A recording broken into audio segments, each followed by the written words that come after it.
Hey fam, good morning! Today, punta kami ng meat shop, Wahing, dito sa Calgary. So far, yun yung pinakamura dito. And yeah, part of this is, of course, preparing for my son's birthday tomorrow. So pupunta yung mga friends. Siyempre, kailangan natin ng handa. So, bili kami ng meat as part of it. And then, yung iba din, na-order ko na. So, that's it. This morning pala, nagkaroon nga pala kami ng problem with our HVAC heating. So buti na lang may meron ditong malapit. He was natawagan ko, and then he was able to check it, and then ayun, okay na. So akala ko mapapamahal na naman ng todo, pero ayun.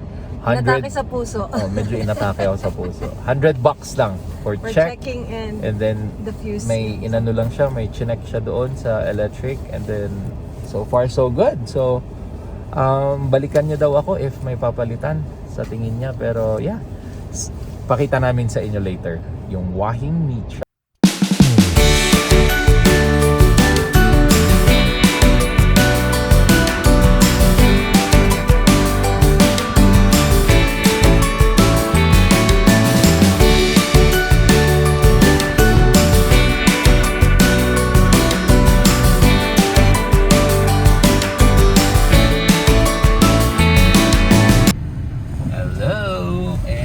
Still, of course, snowy Calgary. Tingnan niyo yung bundok. Napakita mo ba yung bundok? Yeah. Bundok ng snow na. Ay, grabe ka Calgary. Grabe ka Alberta. Bakit ka ganito? Kakarating lang pala ng snow lab sa Ontario. Alright. Yeah, may message na dun sa office na. Winter has come to Ontario. Let's look at the surroundings. It's white. Whitey talaga. So, very careful lang tayo sa pag-drive. Dahan-dahan lang. Kasi masyadong madulas ang daan. So, ngayon, usually ginagamit namin ngayon is itong Kia Sorento. Kasi it's all-wheel drive. Oh, yeah. So, para iwas tayo ng dulas and all. Kasi yung Honda Odyssey kasi front wheel drive lang siya. So minsan nafi-feel mong, well, kahit naman ito nafi-feel mong dumudulas, pero mabilis maka-recover kasi ito kasi all-wheel drive. Yung Odyssey nagwi-wiggle talaga siya eh. Lalo na pag yung pataas tapos kailangan umakyat. Yun, medyo ano talaga siya. Medyo feeling ko delikado siya pag yung may mataas na talaga. So para safe, itong Sorento ang gamit natin, all-wheel drive. Grabe to, since first car namin to sa Canada. In a sense, mahal na mahal namin to. Kahit na nalulubat siya, like pag hindi mo siya ginamit ng 3 days. Matagal. Nalulubat siya. So may something na nagde-drain sa battery niya, pero that's very minor. May garage naman ako, tapos may trickle charger ako na tinatawag. So no problem. Kagabi, for example, low bat to siya. So chinarge ko siya kung magdamag. Now, kicking as a horse. So ito yung Skyview Point Place sa Skyview Ranch. Community namin. Yeah. Lala ang snow. I think buong Calgary naman to, ang buong Alberta. Yes. So, as you can see, puting-puti. But the highway is clear though. They really cleared the highway, so still okay to drive, pero syempre safe pa rin lagi. A few moments later. Beautiful. Christmas tree everywhere. Gusto nyo ng white Christmas sa Pilipinas, ha? Ayan. Kasi diba yung parang iba? Well, tayo din naman. Parang dream eh, dapat white Christmas. Ayan. White na. Nasobrahan sa white Christmas na. Nasobrahan. Nice. Right. Dito na kami, nakarating na. Siyempre snowy. Okay. And here you go. Wahing Meat Shop. Nakalimutan ko yung nakalimutan ko yung okay. Let's go.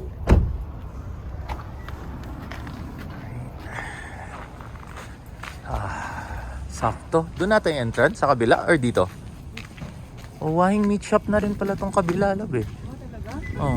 Oo. Ginawa na nilang ano. Yan. Laging madaming tao dito. Super dami ng tao. So yan fam. Naka-Chinese siya eh. Pero yeah, 159 per pound. Yeah, Thai parts 2. Ba to? Pang ano ata to? Yung pang hot pot. Kaya $2.99 per pound. Ito liempo. $2.79 or $3.99? Ito yung pang oxtail. $7.99. $3.49 ang liempo. Which is yun yung kailangan namin today. Baka may nakalagay na no recording. Wala ba? Wala naman, oh.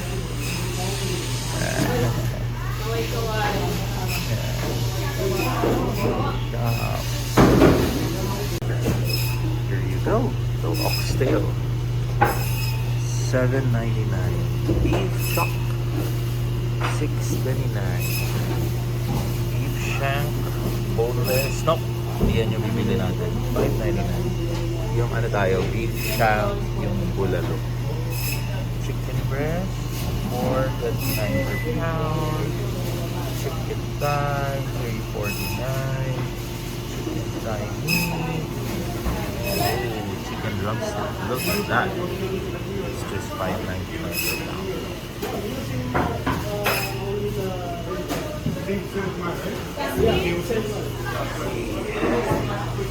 Balik tayo sa pila. Ganda, pork belly. Pork belly. $3.49 per cow. Hindi makita. Okay, so ito yung place. Sobrang busy nila. Laging madaming tao dito. Laging pila. Minsan daw umaabot pa sa labas eh. Papapunta ka pa sa labas. So, syempre, pinakabayan, madami. Hello po. Okay, box yung binibili. So, laging ganun. Parang bulk talaga. And then, pag cash yung bayad mo, meron free minsan. Well, I think laging may free buto-buto na pork or chicken skin. So, laging may free dito. Nice. Okay. So, waiting lang tayo sa pila. Alright. Nakakuha na ako ng bulalo. Alright. Later on, pakita namin sa inyo yung price mamaya. So, 4 yan. 4 na liempo. 5 pala, 5. Bulalo cut. Bulalo. Okay. $99. Okay. So it's $99 for shoulder, $2.49, $2.79 for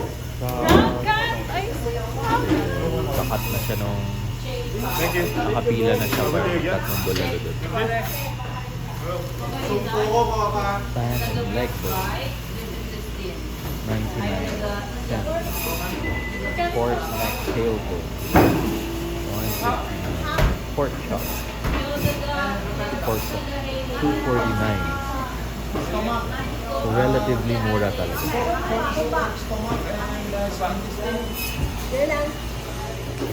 Again, meron sila dyan. Pero naka-Chinese kasi, pero usually alam mo naman yung mukha nung cut. Beef, short ribs, $69. Beef shank, $4.29. Yung bibili natin, beef shank, bone in. Oxy,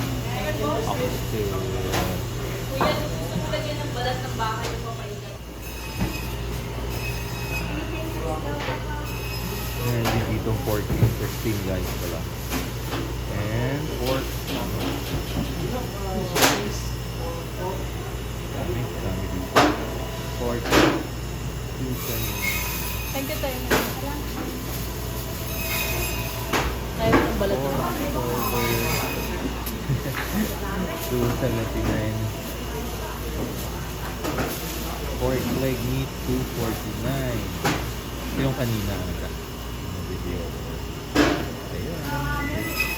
This is our favorite.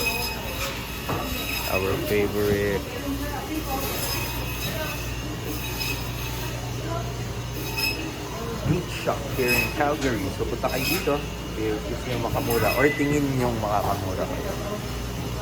Okay naman yung price.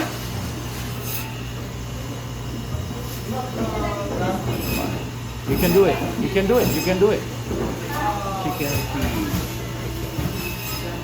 Pork cut. Yeah, dami, oh. Beef cut. Right. So, uwi na tayo after this one kasi dadating na yung mga bisita natin from Vancouver, from Surrey. Sina Karen. So excited na kami. Okay, are we done? Let's go. Okay, yan, oh, dami. Then, Bulalukhat. Yup. Then, Liempo. Then, magkano? 99 lang. Tingin. Yan, $99. Sobrang dami namin. The same yung, ano? Yung ice cream? Yeah. Yeah, okay. Para So, nakakain ng lahat. Yeah, sa ano yan? Ano ulit yan? Marble slab. Marble slab. Anong flavor ng cake? Meron doon yung parang pang ano nga, yung sa team ni Davon. Yung cheesecake something ice cream. Okay. Pwede ba mag-request doon na parang ano, since robot Transformers, pwede kaya? I don't know. I don't think so. Let's try. Yeah. Tanong lang natin. Okay. Right, so, see you. See you later! A few moments later. Hello from Vancouver! Pasok! Hey fams! Ayan, masaya si Donavel at nandito ang isa sa closest friend niya, si Karen. Yeah. Galing sila Vancouver pero galing silang Banff na for the last 4 days. Yeah. Doon sila nag-overnight and then last day nila, so of course bisita sila dito sa amin sa Calgary. So sila yung in a sense family namin nung nasa Vancouver kami. They live in Surrey, we live in Richmond. Basta doon kami nag-Christmas party, doon kami nag-New Year and birthdays. So yeah, sila yung lagi namin kasamang mag-lake sa Cultus Lake. So yeah, it was very good to see everyone again. And later, yeah, punta kaming restaurant syempre. Ang paboritong Kinjo na malapit lang dito. So see ya! A few moments later. Dito na kami! It's Kinjo! Kinjo again, our favorite. Nasaan si Natate? Ayun pala. Yun.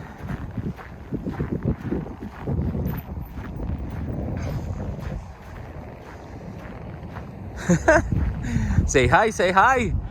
Hi from the cold Calgary. Gusto ko na to. Ha? Gusto ko na to. Go. Si Ate Kayla talaga nakaano eh. Yeah. Kinjo. Okay, let's go.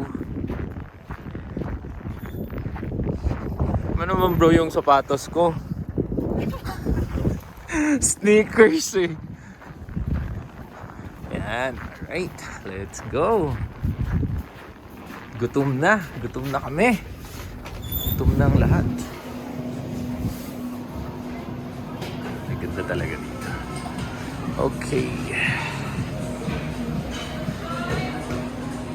Kinjo. Yan, may Pasko. I found. Alright. This is my mom over here. Oh my God! Miku, a bunch of Pokemon. The camera slowly. Wow, Pokemon cards. Those are, they're drip. Take Tito Lawrence. Take. Hello. Ate Kayla has the video. So ito yung menu. Bacon cream. Oh, mura talaga dito. Pati ito eh. Then ito yung desserts nila. Croissant. Danish bagel. Did you see the maker? They have ice cream. Cakes. Special cake. Hindi, matagal na. Pero di si Calgary lang meron siya. Yun, no? You say hi. Hi, Karen. Hi, love. Hi. A few moments later. See, dessert time na. Naubos na namin ang ramen. Wala na. Ubus na. Dessert. Anong tawag dito lang? Ito is number 1. Lava cake, no? Or vanilla. Vanilla ice cream. Sarap din. Hey fam! Yan o, Tate from Vancouver. Yo. Pasyal namin yung dog. Kasi kanina pa to hindi naglalakad. Galing silang Banff. And there you go. Papasyal namin para makaikot-ikot yung aso. Nandito to sa courtyard namin. Ooh, it's minus 12 degrees. Dito lang namin iikot yung aso kasi para hindi siya mag-grumpy, no? Pag hindi naikot yan, bro, nakaano lang siya, no? Tapos mamaya ulit sa eroplano. Di ba nasa ano naman siya, no? Nasa cargo, no? Ah, nasa cabin. Ah, okay. Walang problema pala. Pero yun nga lang, syempre, hindi siya makatakbo-takbo. Yeah, bawal, yeah. Oh. Dito, gusto mo dito tayo? Scan. Yung mga dream house, bro, oh. Yan, oh. Yung makakikita.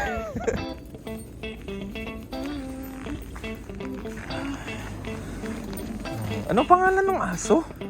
Si? Casey. Yeah, Casey. Tama. Casey. Tama. Look at that. Snowy Calgary. Sabi ni Karen, mas malamig daw. Ay, hindi daw mas malamig sa Banff? Hindi. Oo.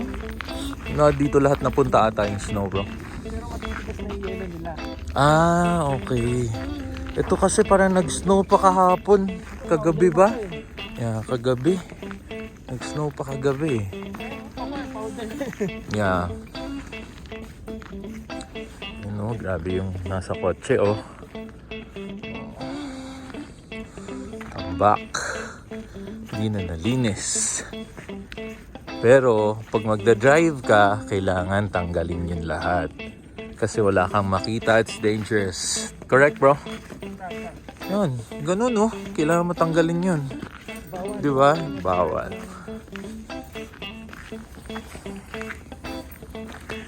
Yep, bawal mag-drive ng hindi clear ang salamin.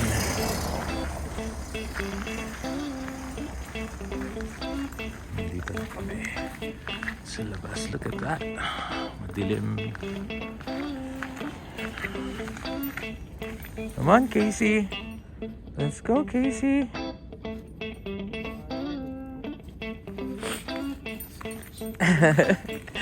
Upload namin to bukas. Pwede kay Donna. Sayang, no? Dapat pala, ano eh, no? Kung Sunday kayo, sakto sana makaka-attend pa kay Davon.